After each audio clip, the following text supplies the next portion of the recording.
Baik, karena waktu sudah menunjukkan pukul 4:10, mungkin habis ini acaranya dimulai.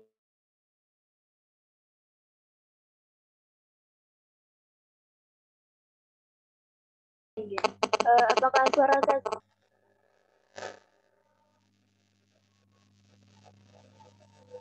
Baik, kalau gitu saya mulai ya. Assalamualaikum warahmatullahi wabarakatuh. Bersama-sama marilah kita panjatkan puji syukur kehadirat Allah SWT yang telah melimpahkan nikmat dan karunia-Nya sehingga kita dapat berkumpul di acara pada hari ini dengan keadaan sehat walafiat. Salawat serta salam kita tercurahkan kepada junjungan kita Nabi besar Muhammad Shallallahu Alaihi Wasallam yang telah membawa kita dari tanah ke selatan menuju ke jalan yang terang benderang, yaitu agama Islam. Untuk mempersingkat waktu, kita langsung mulai untuk pembukaan di untuk mempersingkat waktu, kita buka acara hari ini dengan pembacaan tilawatil Quran oleh yang berisikan. Monggo, Mas.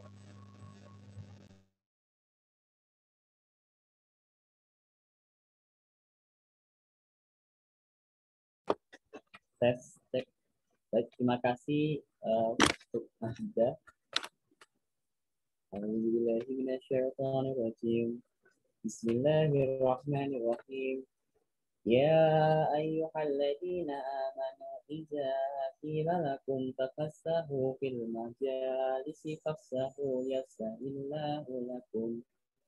وإذا قيل انشزوا فانشزوا يرفع الله الذين آمنوا منكم والذين أوتوا العلم درجات والله بما تعملون خبير. Sadaqallahul azim. Terima kasih. Sekian, saya kembalikan lagi pada MC. Baik, terima kasih atas pembacaannya. Untuk selanjutnya, kita langsung masuk ke acara itu, yaitu penyampaian materi oleh Pak Najlai. Tetapi sebelum itu, saya akan membacakan isi materi terlebih.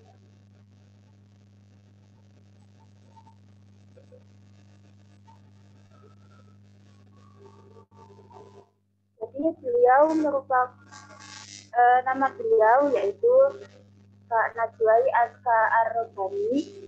Beliau merupakan koordinator Sektu Muslim Identity Community Malang, kemudian koordinator Ahwat Ikatan Alumni Insan Tama Wilayah Jawa Timur, dan mahasiswa magister Profesi Psikologi UNED 2020. Beliau lahir pada tanggal 9 September 1996 yang bertempat di Jalan Sleman. Hobinya yaitu dakwah, public speaking, diskusi,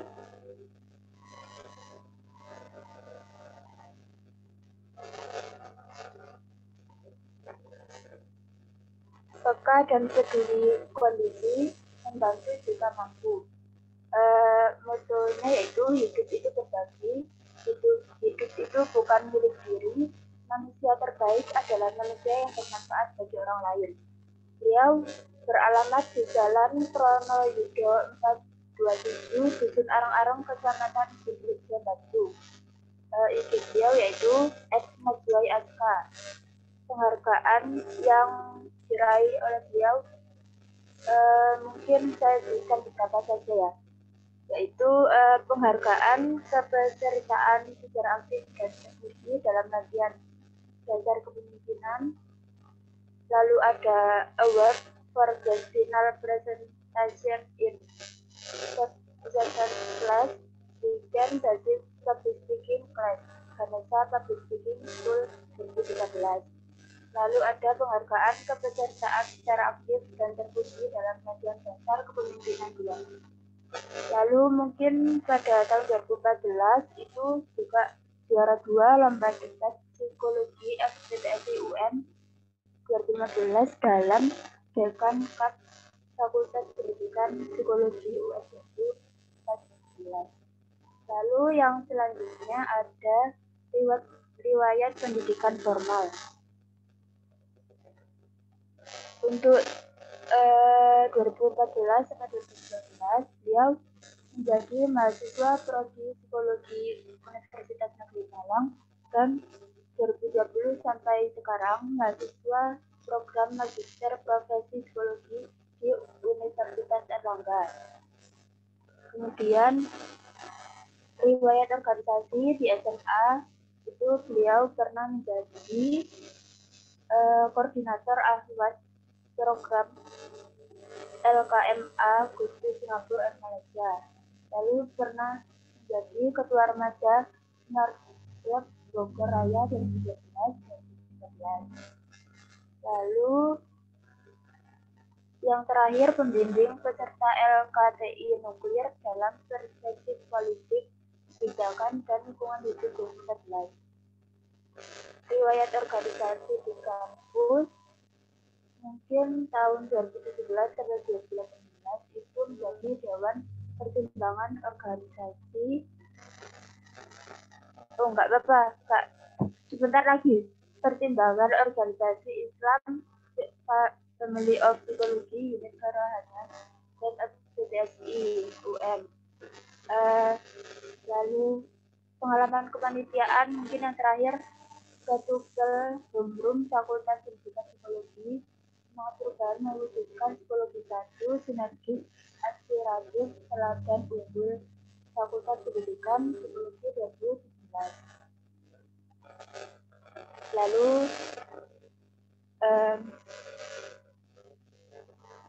pengalaman public speaker itu pada Januari 2020 menjadi pembicara dalam kajian pondok pesantren Mambaul Ulum Gondang Malang. Lalu juga pernah menjadi pembicara dalam My Community Talk Milenial Disapa yang diselenggarakan My Community Gondang November 2020. Mungkin yang terakhir itu pengalaman pengabdian kepada masyarakat. Yang pertama, panitia workshop metanoia self-healing psikosomatik ketika stres menyebabkan penyakit pada Desember 2019 dan menjadi asisten psikolog dalam sharing konsep multiple intelligence SBIT Insan Tama Malang pada Desember 2019. Baiklah, karena CV-nya sudah saya berikan, untuk selanjutnya saya berikan kepada Kak Najari. Silakan, Kak.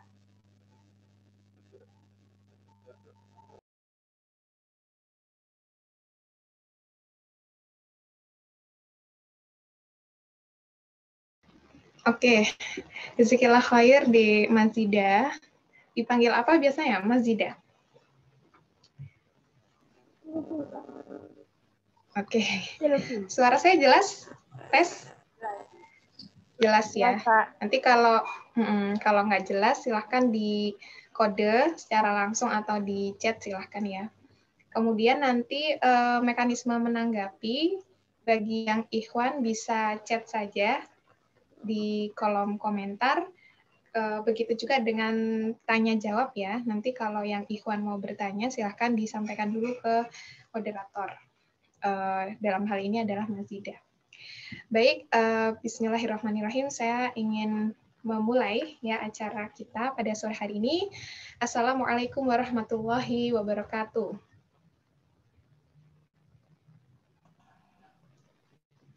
Nggak ada suaranya?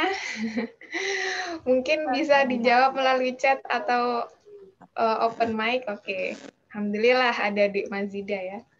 Ya, soalnya nih kalau nggak ada yang buka kamera, biasanya kalau kuliah online tidur ya.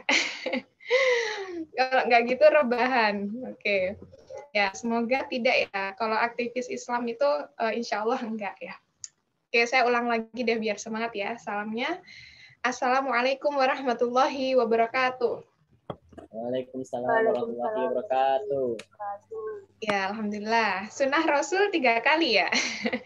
Jadi ini salam yang terakhir. Semoga yang belum menjawab di chat maupun membuka audio juga segera turut menjawab salam ya. Assalamualaikum warahmatullahi wabarakatuh. Waalaikumsalam warahmatullahi wabarakatuh. Ya, alhamdulillah, alhamdulillahirabbil alamin. Assalatu wassalamu ala asrofil anbiya'i wal mursalin wa ala alihi wa sahbihi ajmain, amma ba'du.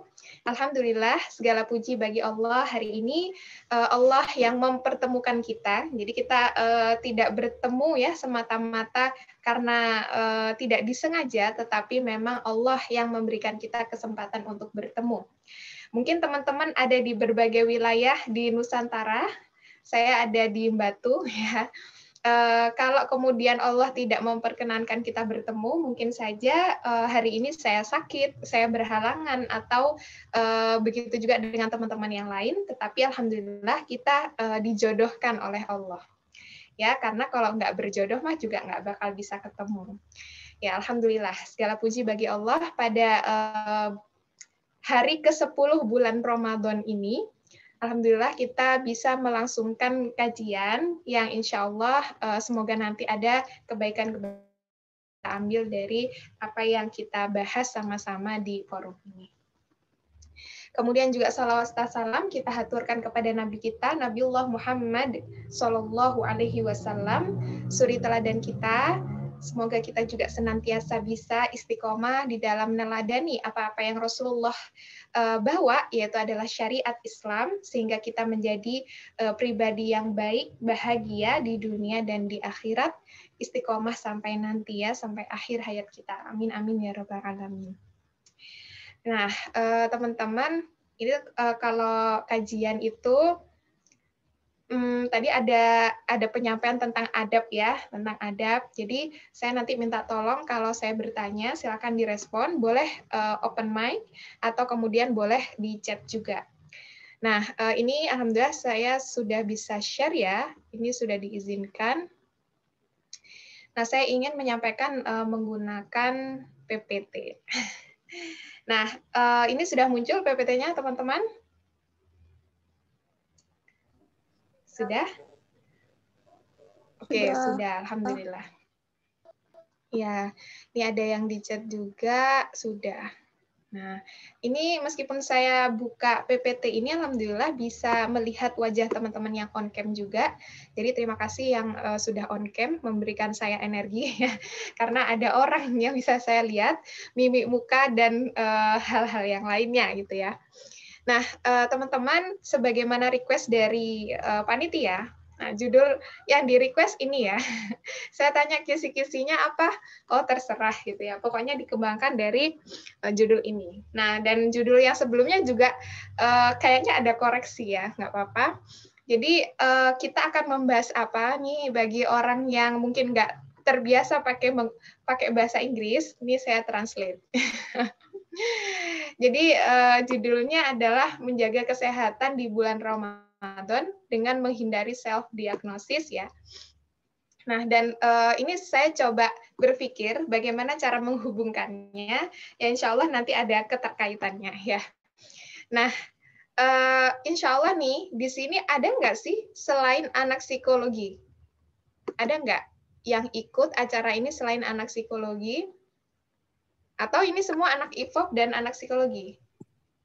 Oh, boleh yang bukan absen? Biar nanti saya menjelaskannya menyesuaikan ya. Kalau misalnya anak psikologi semua, istilah-istilahnya bisa psikologis gitu. Kalau ada anak non-psikologi, nanti harus dijelaskan lebih lanjut. Oke, kayaknya nggak ada ya. Kalau di absen, nggak ada yang menyampaikan. Oke.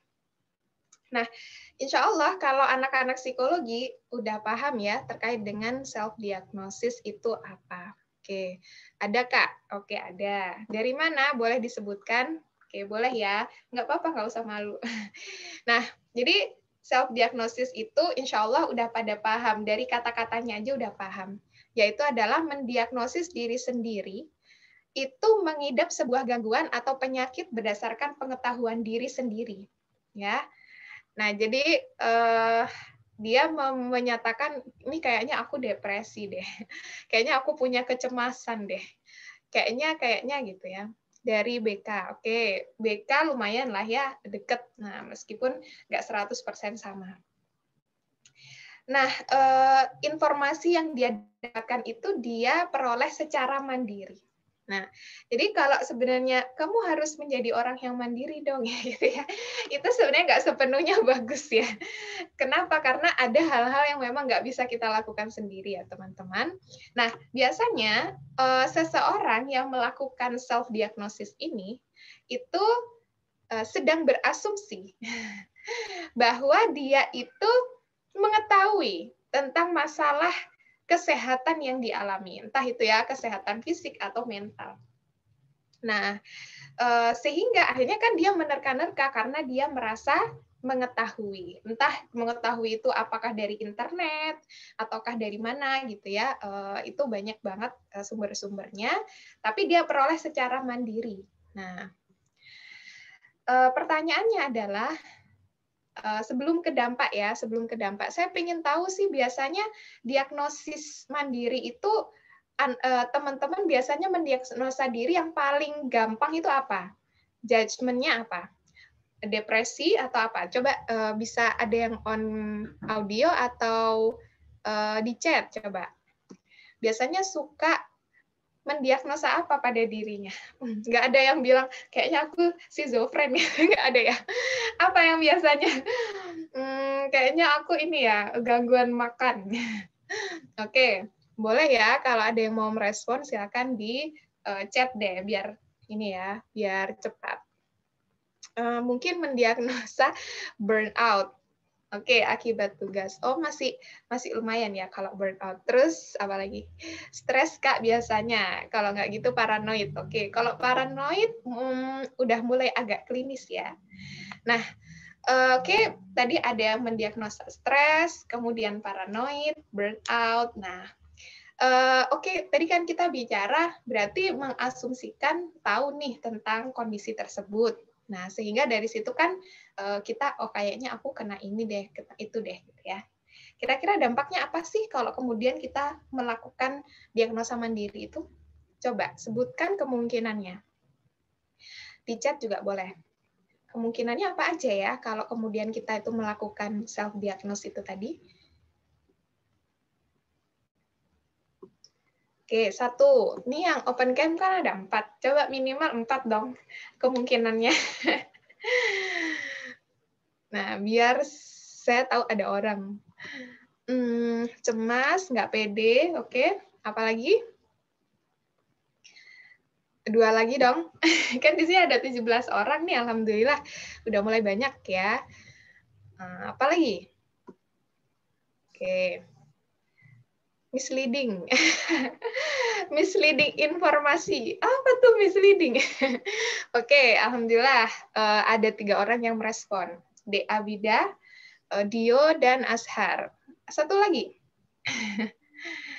Sudah ada yang tepat belum nih ya jawabannya? Salah diagnosa. Oke, alhamdulillah nih, Dek Rizdia jawabannya mirip dengan apa yang akan saya paparkan. Oke. Ya, dampaknya sebenarnya banyak teman-teman, betul. Tadi apa yang disampaikan, ada yang nggak pede, kemudian cemas, misleading, informasi ya. Dan salah satunya adalah salah diagnosa. Nah, betul, salah diagnosa atau misdiagnosis ya.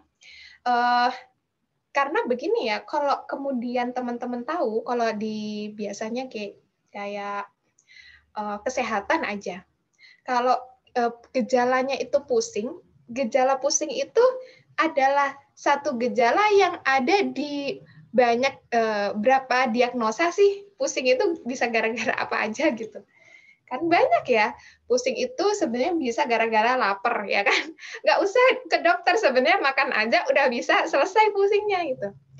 pusing itu bisa aja ya karena darah rendah, mungkin ya darah rendah. Makan apa tadi gitu kan?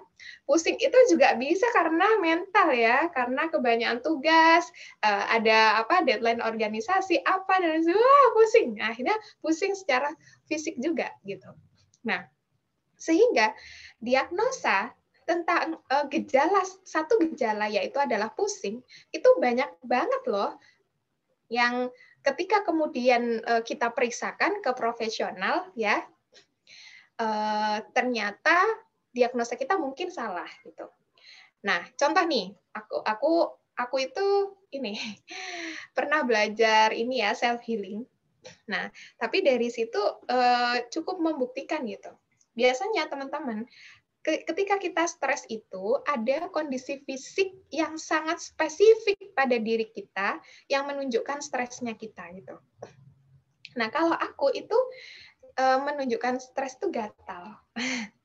Ya, jadi gini, gatal di sebuah area yang area itu cukup vital gitu ya. Terus habis itu ke puskesmas dulu. Terus habis itu dikasih obat, dikasih salep. Udah tuh diobatin gitu.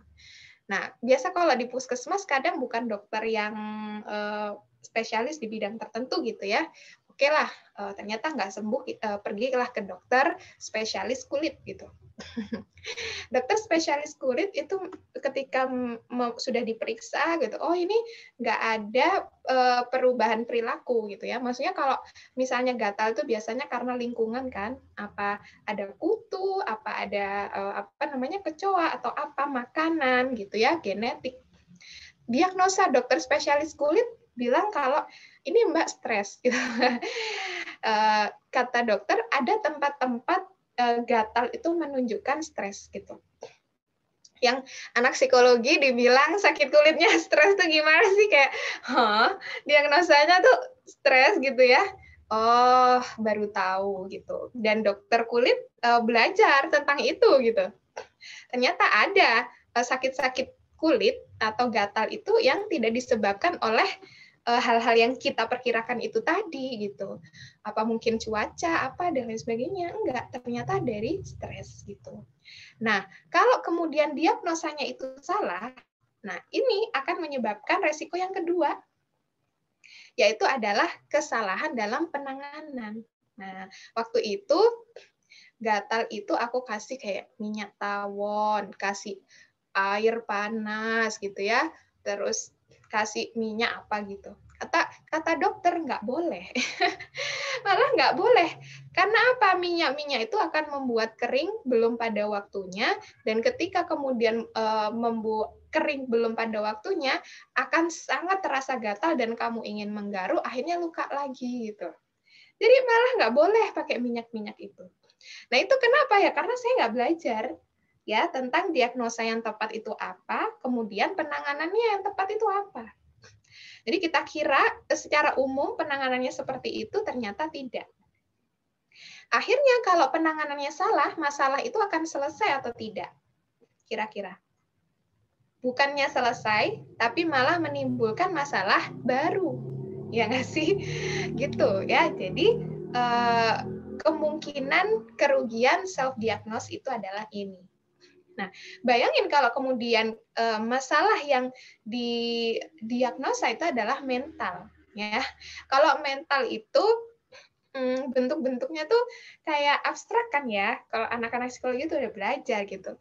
Itu banyak banget hal yang perlu dipastikan. Nah, ini saya berikan miniatur simulasi. Kenapa kok kemudian tidak boleh melakukan itu secara sembarangan? Nah, ini kebetulan aja kemarin bulan April ini kok. Ini saya ikut kuliah tamu, itu punyanya anak klinis ya, kuliah tamunya, profesionalisme mahasiswa profesi dalam praktek psikologi klinis anak dan remaja. Nah, karena umum buat anak-anak profesi juga, jadi saya ikut nih. Nah, teman-teman, saya nggak tahu ya peminatannya, coba teman-teman chat deh. Di sini ada yang udah mulai ambil peminatan belum, kayak psikologi pendidikan atau sosial, industri organisasi, klinis gitu. Coba di chat ya kalau yang sudah ada. Kalau yang masih baru-baru mungkin belum ya nggak apa-apa juga. Nah, ada perbedaan gitu ya ketika kita bilang ada yang chat belum, oke nggak apa-apa. Kalau yang belum berarti selamat nanti mengarungi samudera dulu. Nah, di sini ada yang disebut dengan delay. Jadi kalau delay itu kondisinya hanya dia terlambat saja, tapi pola perkembangannya masih sama. Ya, hanya berlangsung lambat. Jadi lambatnya itu dia bisa lebih lambat 3 sampai 4 bulan di bawah usianya sesuai dengan milestone perkembangan. Jadi seharusnya usia segini udah bisa apa, tapi dia delay atau lambat. Tapi untuk mengikuti pola perkembangannya dia tetap bisa. Jadi tinggal lebih telaten aja gitu.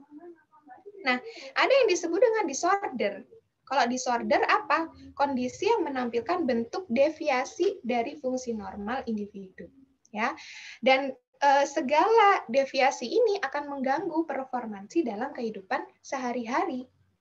Nah, dan kondisi anak yang menampilkan pola perkembangan yang tidak lazim atau abnormal. Jadi pola perkembangannya itu sudah tidak normal, ya. Sehingga penanganannya nanti akan berbeda. Jadi waktu itu saya nanya deh, kalau delay berarti treatmentnya diapakan, disorder berarti diapakan, disabilitas berarti diapakan. Itu berbeda. Itu ya. Kalau disabilitas, kondisi anak yang mengalami keterbatasan pada aspek perkembangannya, sehingga membatasi dalam kehidupan sehari-hari. Nah, kalau yang pernah dengar atau masih belum ya nggak apa-apa sih. Nanti karena saya ngambilnya kan peminatannya pendidikan nih. Belajar perbedaan ada slow learner ya, slow learner. Jadi belajarnya tuh terlambat dia itu, slow. Ya.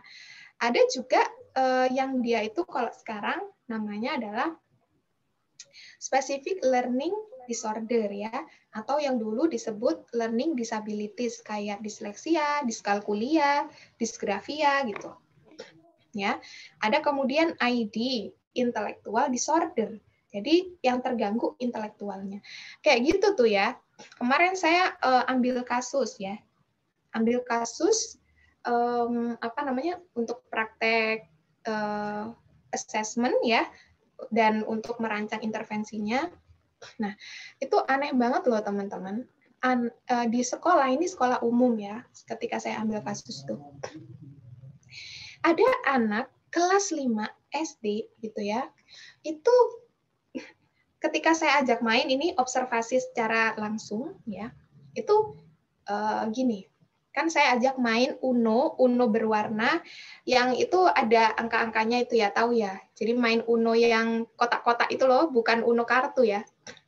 Nah, nanti kan angka-angka itu disamakan gitu. Cara mainnya itu nyusun warna yang sama gitu. Nanti sambil main apa perkalian, apa penjumlahan kayak gitu. Nah, ayo Dek kita main yuk. Ini pakai belajar ya. Mau apa? Penjumlahan, perkalian atau apa gitu. Ya, perkalian. Oke. Nah, perkalian 2 sampai 4 ya. Perkalian 2 sampai 4 dia bisa. Ketika saya coba switch, saya bilang, "Ayo kita coba penjumlahan." Dia masih bertanya gini. "Penjumlahan itu yang mana, Kak?" gitu. Kelas 5 loh, kelas 5. Dia nanya, "Penjumlahan itu yang mana, Kak?" Penjumlahan itu 1 tambah 2 gitu. Sama dengan 3. Oh, dia baru ngeh. Ya. Terus waktu gurunya saya wawancarai ketika dia itu diajarkan kelipatan misalnya ya, ketika diajarkan kelipatan itu sama gurunya tuh diajari konsepnya tuh nggak bisa-bisa. Akhirnya pakai buku, ya, dicontohkan pakai buku. Ini loh, misalnya namanya Najwa. Ini loh Najwa, ini ada 2 buku, tambah 2 buku lagi, tambah 2 buku lagi. Nah itu disebut dengan kelipatan. Hari itu dia bisa menangkap konsepnya. Kata gurunya besok, dia sudah nggak bisa lagi, sudah nggak ngerti lagi gitu. Nah, tapi yang aneh adalah saya tanyalah ke gurunya,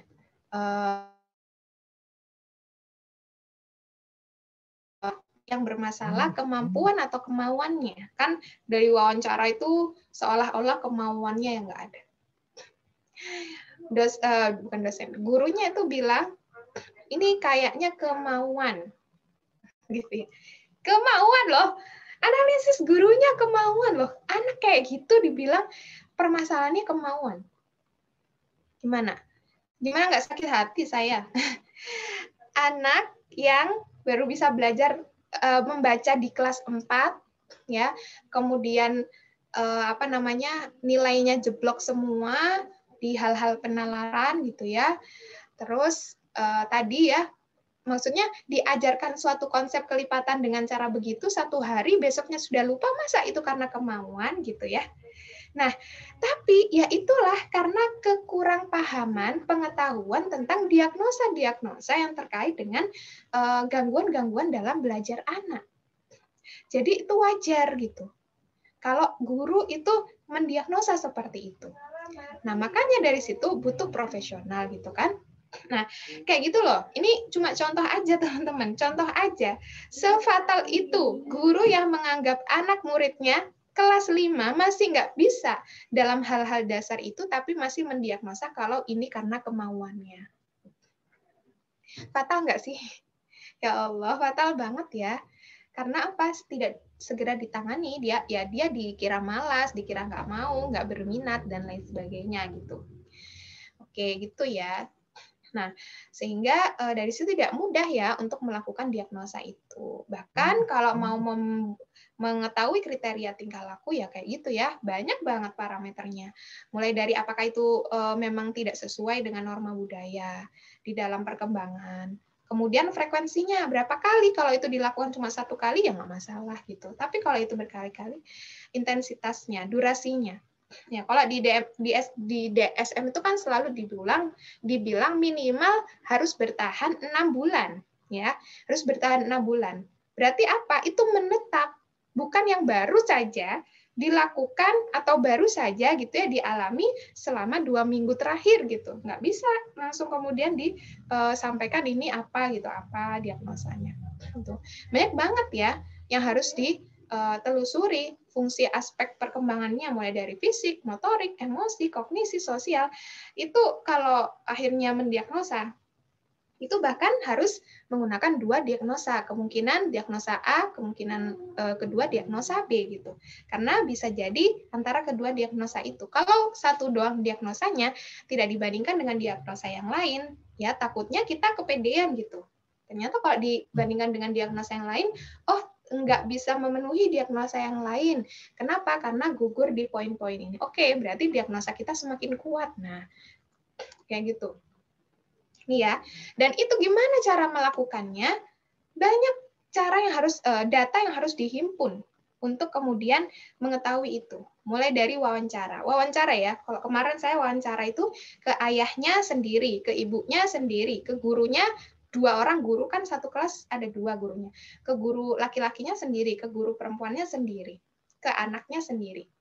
Nah, itu wawancara, ada awalnya wawancara terbuka, kemudian ada wawancara spesifik mengkonfirmasi teori. Nah, kayak gitu proses wawancara sampai menghasilkan diagnosa yang tepat gitu. Kalau kita cuma tanya, emang kamu kenapa? Gini. Oh, ya udah kamu kayaknya ini deh. Waduh, mudah banget gitu ya untuk menetapkannya gitu. Observasi. Apakah itu terjadi hanya di sekolah? Apakah itu terjadi di rumah juga? Apakah itu hanya kepada orang-orang tertentu atau ke semua orang? Tes formal misalnya tes intelijensi, kemudian tes grafis, tes informal. Pada diagnosa-diagnosa tertentu tidak bisa langsung dengan tes formal, tapi harus membuat sendiri cara mengetahui apa yang harus dipastikan dari teori. Gitu. Area anak, itu tadi ya, biologisnya, terus lingkungan sosialnya. Gitu. Misalnya anak ini, kemarin ada juga teman saya ngambil kasus tuh ini. Anak ini tuh apa-apa ibunya gitu. Ternyata ketika diwawancarai, ibunya itu keguguran 3 kali sebelum punya anak ini gitu. Jadi anaknya itu hati-hati gitu yang ini. Kenapa ya? Gimana perasaan kalian kalau seorang ibu pernah keguguran 3 kali, terus anak yang berhasil lahir itu akan menjadi lebih hati-hati nggak sih gitu ya? Sehingga itu ternyata ada dukungan dari lingkungannya, kualitas lingkungan sosialnya. Nah itu, jadi untuk akhirnya mengatakan kamu begini, kamu begitu, banyak banget data yang harus dihimpun. Itu ya, itu sekilas ya, sehingga nanti kalau itu tidak tepat, tadi mempengaruhi treatment, karena treatment itu adalah tindakan memperbaiki yang akan membantu seseorang untuk beradaptasi dengan mengeliminasi atau mengurangi dampak dari masalah yang dialami gitu. Ya. Jadi kalau tadi delay, disorder, dan disabilitas itu beda sendiri penanganannya. Nah, dari sana ya dia akan beradaptasi itu juga caranya berbeda. Ada orang yang nggak bisa menangkap, ini diagnosa orang yang nggak bisa menangkap semua alur pembicaraan orang. Akhirnya dia tuh saran intervensinya tuh cuma gini aja, ya udah kamu garis bawahi apa yang disampaikan orang di kalimat terakhirnya aja dan respon kalimat terakhir itu. Dan ternyata ketika dia belajar untuk merespon kalimat terakhir, dia mulai diterima oleh lingkungannya dan di situ dia sudah bisa bahagia gitu. Berarti cukup kayak gitu doang. Jadi saya sering tuh ada orang yang WA gitu ya, saya gini-gini, saya cuma nanya-nanya, emangnya kenapa kok gini, kok gitu, mikir apa ini. Terus habis itu udah, terima kasih ya Mbak gitu. Kayaknya saya udah nemu kenapa gitu. Kenapa? Karena cuma dibantu mikir gitu. Cuma dibantu mikir, oh sebenarnya ternyata saya tuh nggak percaya diri gitu. Karena menjawab sendiri. Saya cemburu sama mantan pacarnya suami saya gitu.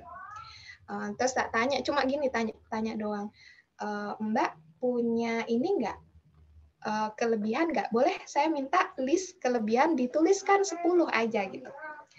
Mbaknya nggak bisa nyebutin. Dari situ kan kelihatan penghargaan terhadap dirinya tuh kurang gitu kan?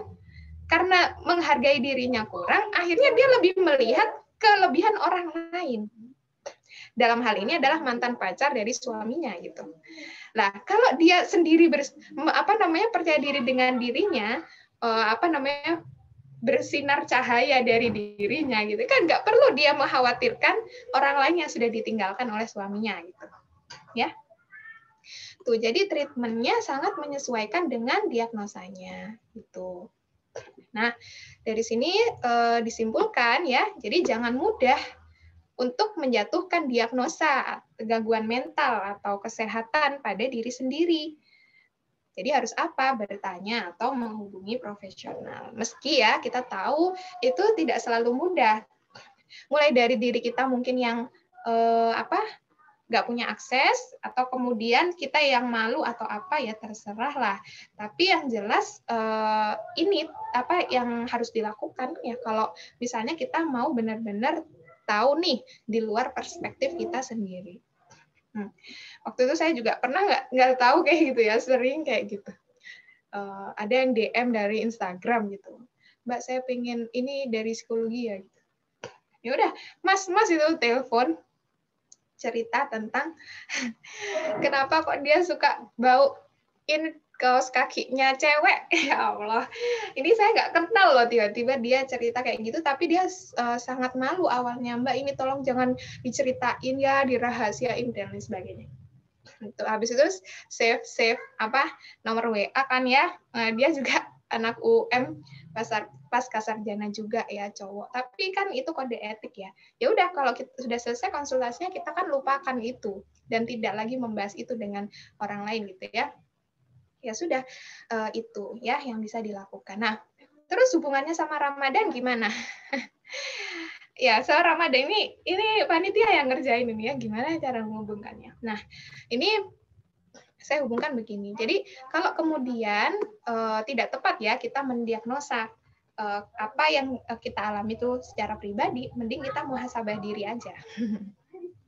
Ya.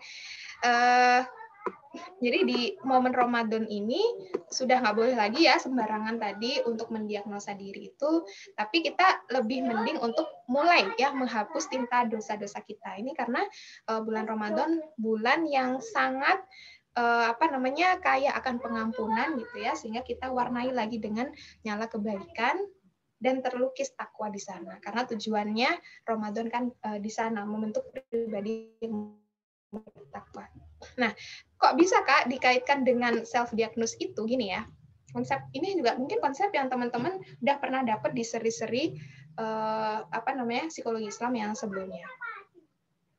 Jadi sebenarnya kalau orang itu melakukan self diagnosis, biasanya itu kan karena dia punya masalah dalam hidup ya. Biasanya gitu kan, nggak mungkin orang kayak aku apa gitu ya. Karena dia tuh biasa aja atau baik-baik aja di dalam kehidupan, gitu kan? Betul nggak? Ada yang mau mendukung saya? Betul apa enggak ya kira-kira?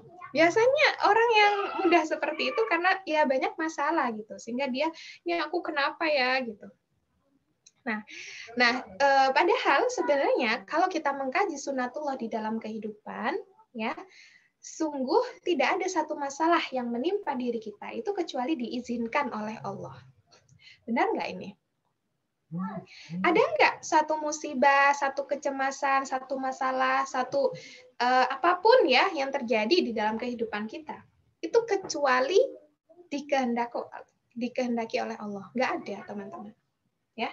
Jadi semuanya itu pasti dibolehkan oleh Allah kalau itu terjadi. Nggak mungkin ada sesuatu yang terjadi karena tidak dikuasai oleh Allah. Jadi sebenarnya kita stres, kita punya banyak masalah di dalam kehidupan, kita punya kecemasan, kita punya kesedihan, kegundahan. Itu semua diizinkan oleh Allah kepada diri kita.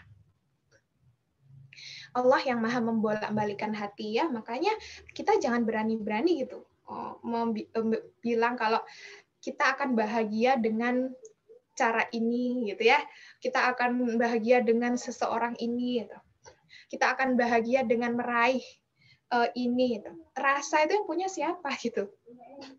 Karena banyak orang yang kaya raya, berlimpah ruah hartanya, tapi rasa di dalam hatinya tidak bahagia. Ya karena Allah nggak mau kasih kebahagiaan itu. Ya, orang ada yang biasa-biasa aja hidupnya, nggak kaya-kaya amat gitu, tapi tenang gitu hatinya. Allah yang kasih juga ketentraman itu. Ya. Disinilah irisan mengapa penting kita itu melakukan muhasabah ketimbang mendiagnosa kondisi mental tanpa kemampuan tadi. Ya, mending kita muhasabah.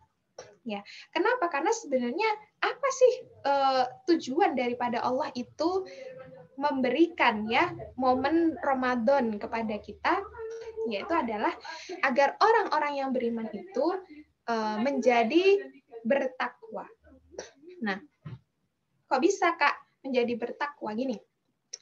Teman-teman, takwa itu apa? Nah, kita bahas ya, takwa itu adalah menjalankan perintah Allah dan menjauhi larangannya. Sudah atau belum? Sudah belum kita menjalankan perintah-perintah Allah dan menjauhi larangan-larangannya Allah ya? Sehingga dari sana bisa kita muhasabah gitu. Apakah kita itu sudah bertakwa atau belum? Ya, gampang cara mengkategorikan diri kita bertakwa atau belum. Di mana apakah kita sudah melakukan perintah-perintah Allah dan menjauhi larangannya Allah. Nah, maka di bulan Ramadan itu yang biasanya makan, minum, kalau yang sudah menikah, berhubungan suami istri gitu ya, dan hal-hal yang sebenarnya dibolehkan sebelum ketika tidak berpuasa gitu ya, makan itu boleh nggak sih sebenarnya hukumnya gitu? Boleh kan ya, makan itu kebutuhan jasmani malah gitu. Tapi kemudian di dalam puasa Ramadan makan yang aslinya boleh itu dilarang. Allah pengen nguji. Siapa sih orang yang kalau aku perintah itu mau untuk menjalankannya? Ya, karena nggak semua loh orang itu mau. Banyak saya pernah mendengarkan rubrik ya dari video sejarah. Ada seorang pemuka dari agama tertentu, waktu itu masih era kekhilafahan gitu ya.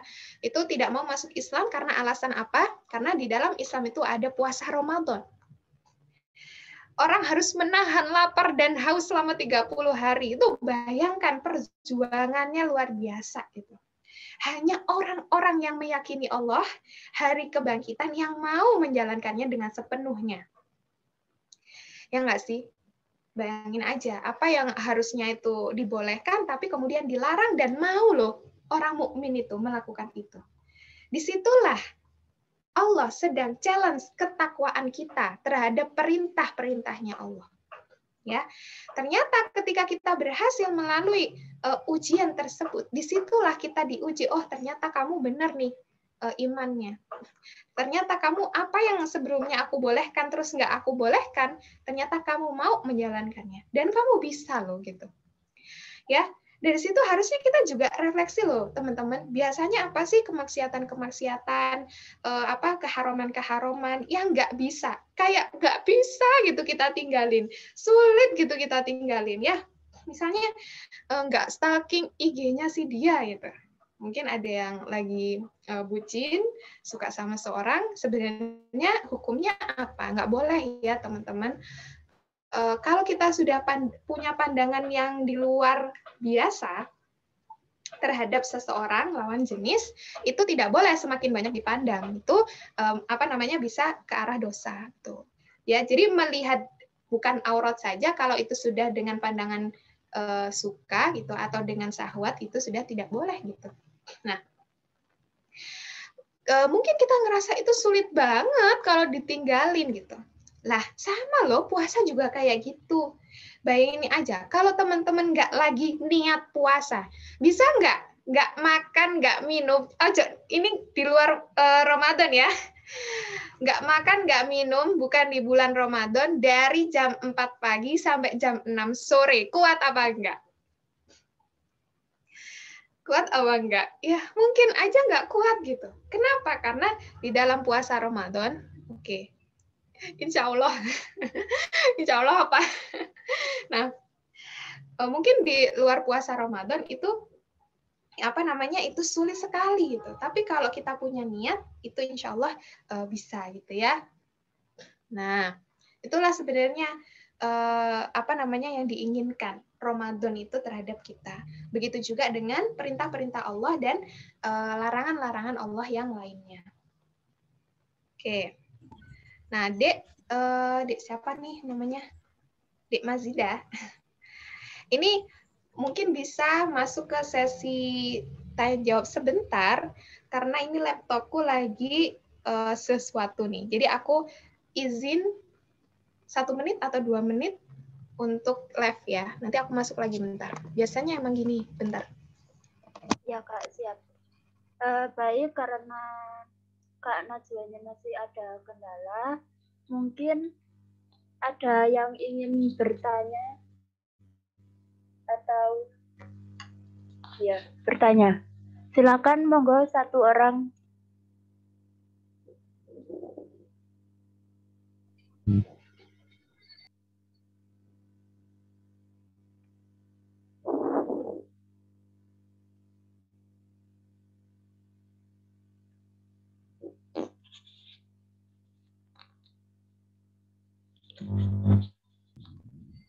Kak Dana, monggo.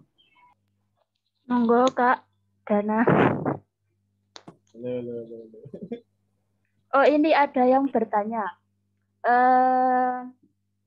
Dari Kak Rizdia Eka, saya mau bertanya dong, bagaimana cara kita agar tidak mudah self-diagnose? Baik, kalau gitu nunggu Kak Najwanya sebentar ya, Kak Rizdia.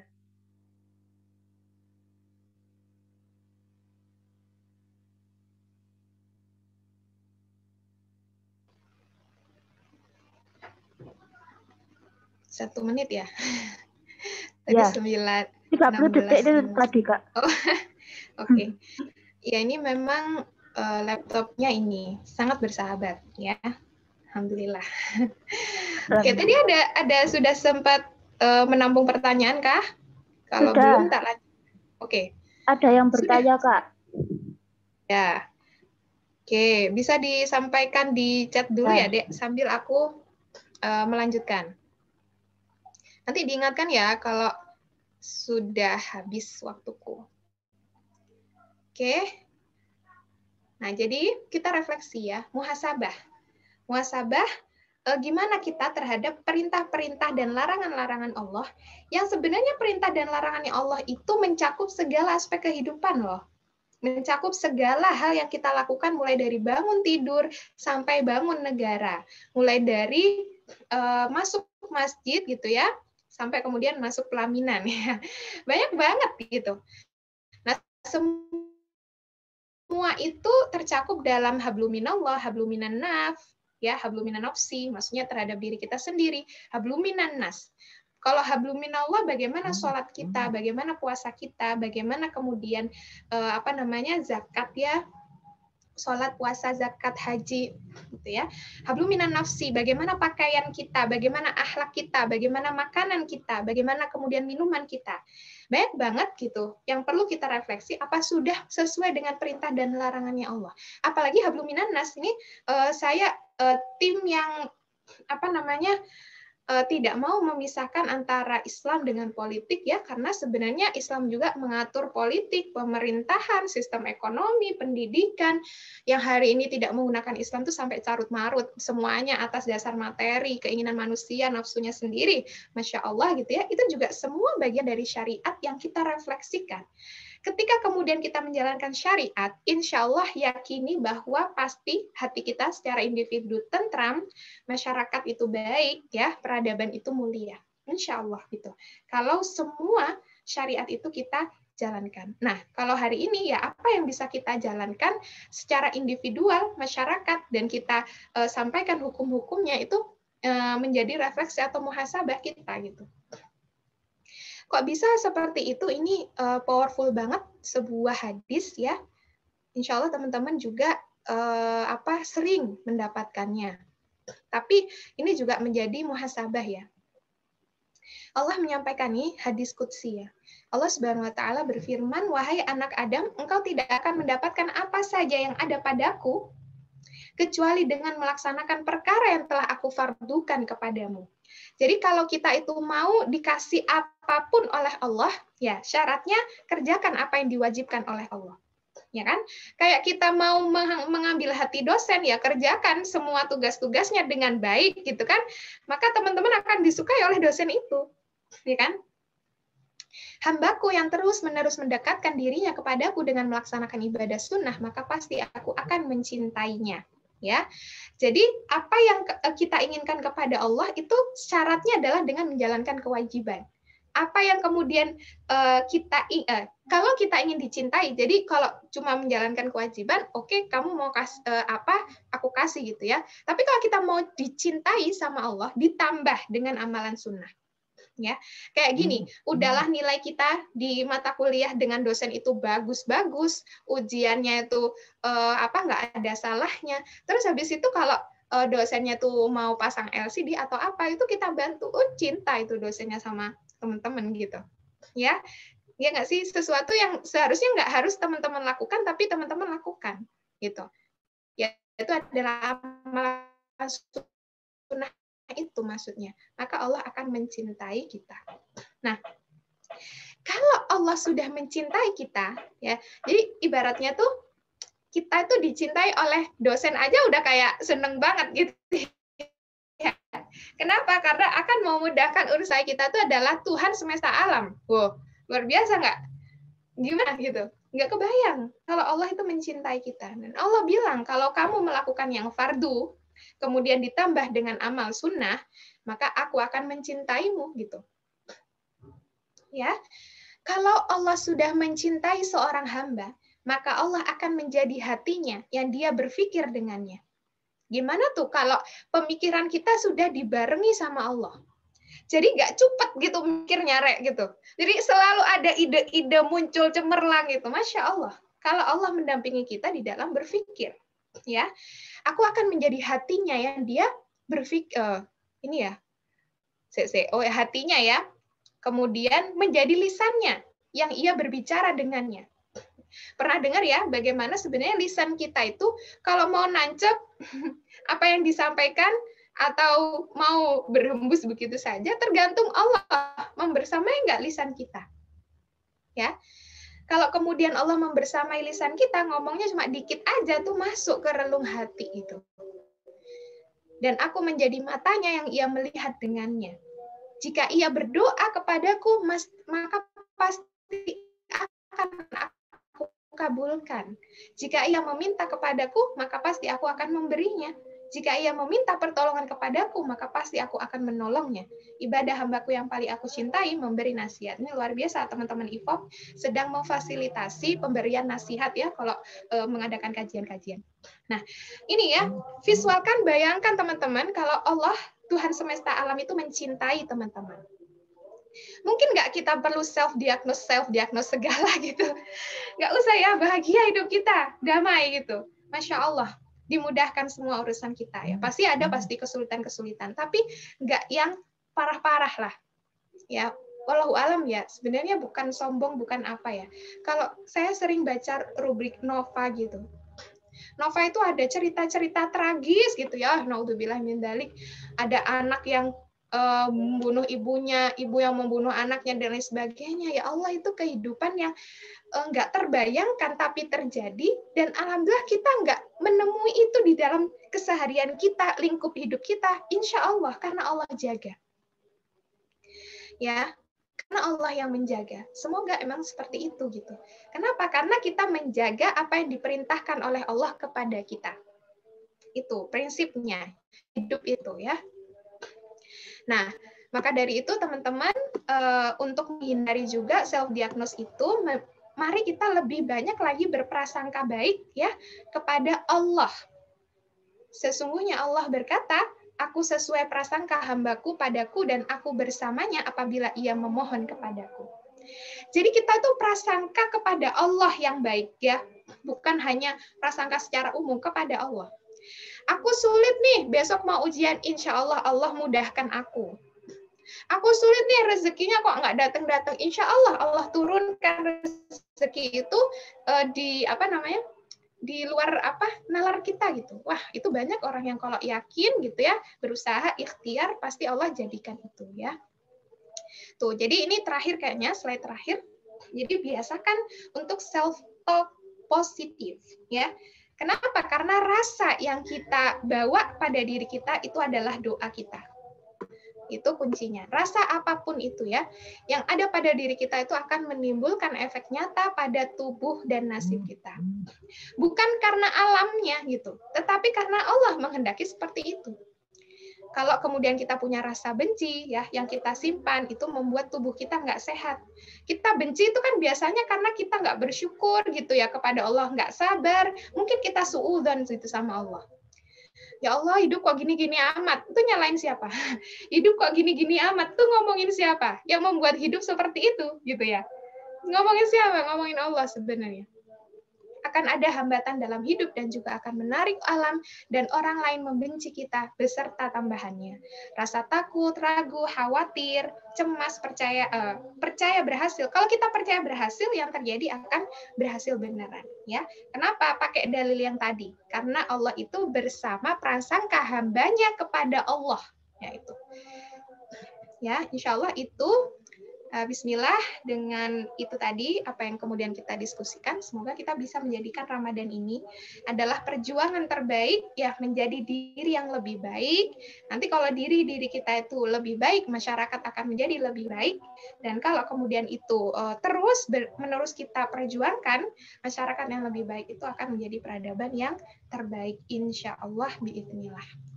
Oke, ini nanti karena waktunya mungkin singkat ya, bagi yang ingin menanyakan hal di luar materi atau di dalam materi bisa menghubungi nomor ini, itu nomor saya WA pribadi. Nanti saya juga akan share jajak pendapat terhadap materi saya, boleh juga ditanya di sana. Oke, saya kembalikan kepada Dek Mazida, jazakillah khair, jazakumullah khair ya atas. Baik, terima kasih untuk Kak Najwa atas ilmu yang sangat bermanfaat ini, Kak ya. Untuk selanjutnya yaitu sesi tanya jawab. Tadi sudah ada 2 orang yang bertanya, Kak. Jadi langsung ke pertanyaan pertama atau gimana, Kak? Langsung dua-duanya aja, Dek. Mungkin bisa disambung. Ya, jadi untuk yang pertanyaan pertama, saya mau bertanya dong, bagaimana cara kita agar tidak mudah self-diagnose gitu, Kak. Jadi cara buat tidak self diagnosis itu kayak gimana. Terus untuk pertanyaan kedua itu tadi dikatakan kalau mau mendiagnosa gangguan harus menggunakan rangkaian asesmen seperti wawancara, observasi, sama tes. Yang ingin ditanyakan itu bagaimana dengan konseling, Kak? Setahu saya di dalam proses konseling ada proses diagnosis juga. Itu. Oke. Itu, Kak. Pertanyaan pertama dari siapa, Dek? Dari Kak Rizdia Eka. Oke. Rizdia Eka. Bagaimana supaya kita nggak mudah? Ya, kalau saya sih itu tadi harus berpikir positif, ya. Kemudian kita lebih kepada refleksi diri. Yang kalau berpikir positif kayak gini nih, kayak mungkin apa ya tadi? Kayaknya aku paranoid deh gitu ya. Nah, kenapa kita nggak berpikir yang lebih positif aja kayak gini? Teman-teman, banyak loh anak yang bukan anak sih, orang juga bisa. Orang yang underachiever, jadi prestasinya itu rendah, tapi bukan karena kemampuan intelektualnya. Kalau teman-teman pernah belajar gifted ya, anak cerdas istimewa itu kemampuan intelektualnya 130 ke atas. IQ-nya 130 ke atas. Tapi kenapa kok dia masuk ke penggolongan berkebutuhan khusus loh? Dia tuh ABK loh. Kalau anak dia ABK, kalau orang berkebutuhan khusus OBK gitu ya. Bukan anak lagi. Kenapa? Karena biasanya orang yang terlampau cerdas secara intelektual, dia sulit untuk menyesuaikan diri di lingkungannya. Jadi dia punya hambatan sosial. Sehingga itu perlu ada treatment khusus bagaimana menghadapi anak-anak yang cerdas gitu. Nah, misalnya nih saya nih cerdas istimewa gitu ya. Kayak saya tuh bingung ini kenapa sih kok orang-orang gini amat gitu. Mungkin aja saya yang terlalu cerdas ya. Jadi positive thinking-nya tuh kayak gitu. Kayaknya ini saya tuh nggak bisa menyesuaikan obrolan nih kok receh banget gitu ya. Apa saya yang nggak bisa menyesuaikan diri gitu? Kayaknya saya terlalu cerdas untuk pembahasan orang-orang yang cuman kayak gini doang gitu. Itu cuma contoh aja ya teman-teman, karena nggak tahu kondisi teman yang tadi bertanya itu kayak gimana ya sampai dia itu mudah untuk mendiagnosa diri itu. Ya, tapi kan mungkin dari situ karena negative thinking ya, aku nih kayaknya gangguan mental nih aku kayak gitu nggak sih? Itu nggak sih yang mungkin menjadi atmosfer gitu di dalam hati, pikiran dan hidupnya gitu. Kenapa sih kok harus kemudian larinya tuh ke sana gitu? Ya, atau kemudian refleksi diri tadi. Contoh ya tadi, kenapa pertanyaan apa mbak-mbak muda yang sudah menikah dan punya anak kecil gitu ya. Ya, kenapa ya Mbak saya itu kok cemburu gitu sama suami saya gitu. Padahal yang ada letaknya adalah tidak percaya diri pada dirinya sendiri. Bukan kecemburuan itu letaknya.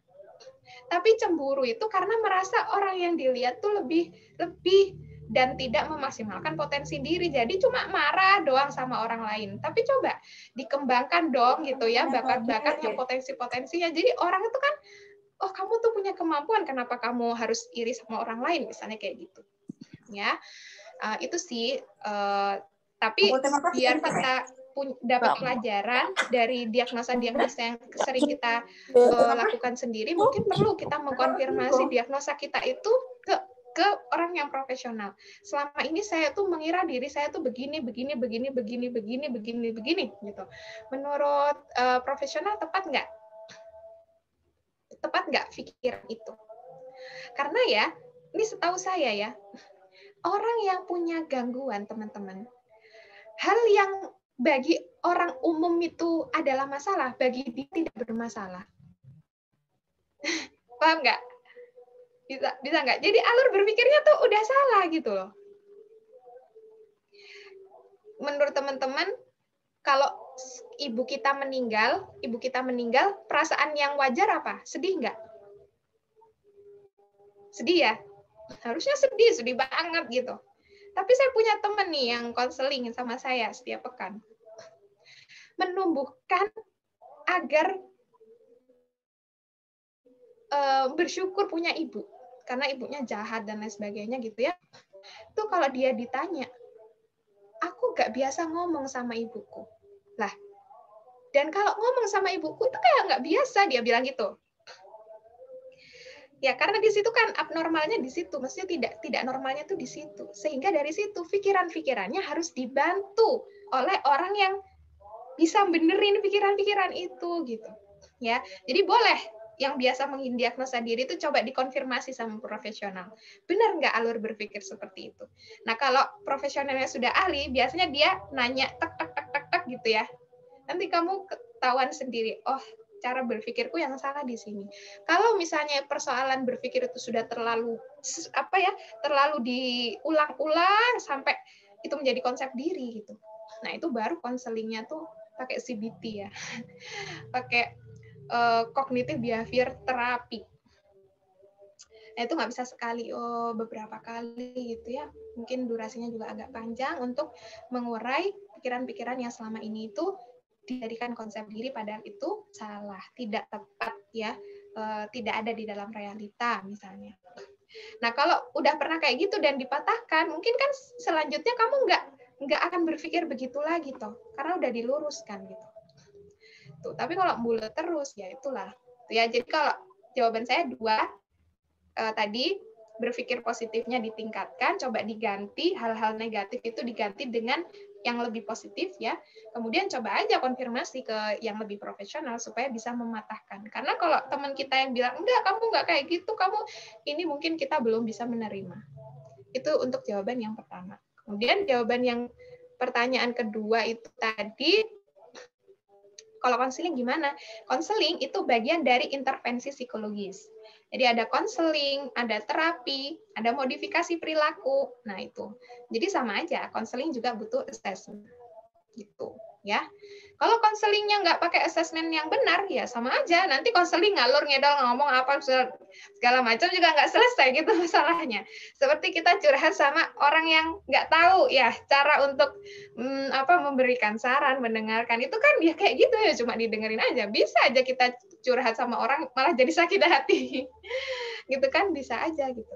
Jadi konseling juga bagian dari treatment yang harus dilakukan secara tepat assessment-nya, sehingga nanti untuk membantu konselingnya juga tepat. Karena tidak semua cara konseling itu bisa digunakan pada setiap masalah.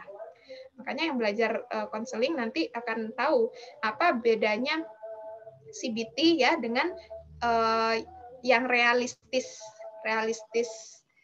Jadi pakai membenturkan dengan realitas. Apa bedanya dengan yang kognitif behavior misalnya, itu belajar. Ada nanti beda irisan-irisannya. Itu ya, Dek. Ini ada pertanyaan panjang di chat ya. Ini perlu dijawab atau sudah habis waktunya? Ya, Kak, untuk mungkin satu lagi ini ya. Oke ya, terakhir ya ini. Ya. Apakah self-diagnose selalu bermuara pada hal negatif? Bukankah self-diagnose menjadi negatif karena si individunya berpikiran negatif? Tapi kalau self-diagnose-nya dapat menimbulkan pengaruh positif pada si individu. Ke hal positif tidak masalah. Oh iya.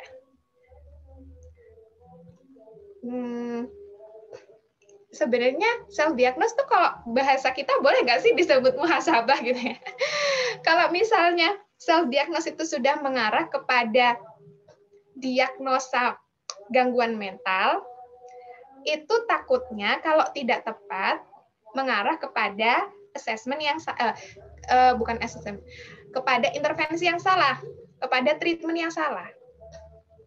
Gitu. Takutnya itu gitu. Itu aja yang ditakutkan. Tapi kalau kemudian, kan ini kemungkinan ya, kan bisa aja orang mendiagnosa dirinya ternyata benar gitu. Bisa juga kan? Ya, kalau benar, kemudian nanti intervensinya jadi benar, alhamdulillah. Tapi berapa persen sih orang yang benar mendiagnosa dirinya kalau nggak punya ilmu? Gimana? Ya, itu aja sih jawabannya. Jadi kalau misalnya nanti pengaruhnya positif, ya alhamdulillah gitu. Karena yang ditakutkan nanti diagnosa salah treatment gitu. Kalau nanti ternyata diagnosa benar, ya alhamdulillah. Jadi dia nggak perlu ongkos ya buat buat konseling atau mendiagnosa ke profesional gitu. Ya, kalau kayak gitu pertolongan dari Allah. Oke, itu ya. Jadi teman-teman saya mengirimkan di kolom chat jajak pendapat itu evaluasi buat saya pribadi. Jadi nanti kalau teman-teman mengisi itu sangat baik untuk saya. Kalau tidak juga nggak apa-apa. Nanti saya juga titipkan ke yang menghubungi saya, Agustina.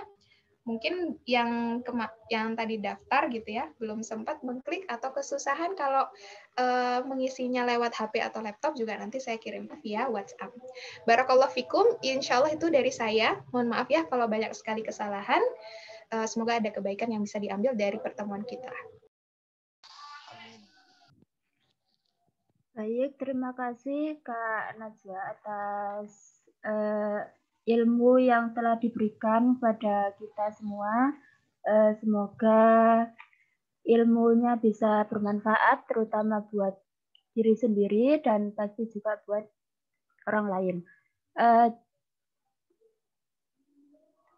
Baik, karena waktu sudah menunjukkan 5:20, mungkin acara hari ini kita cukupkan sampai di sini.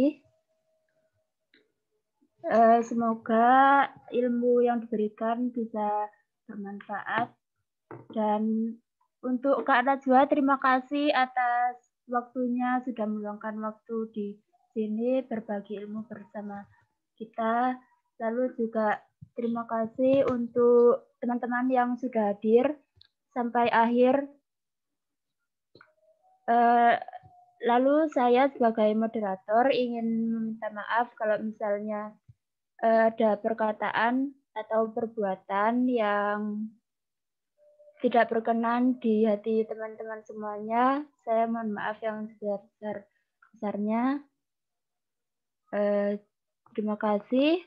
Acaranya saya tutup. Wassalamualaikum warahmatullahi wabarakatuh. Waalaikumsalam warahmatullahi wabarakatuh. Oke, barakallah, saya izin live ya. Iya, terima kasih Kak. Terima kasih Kak.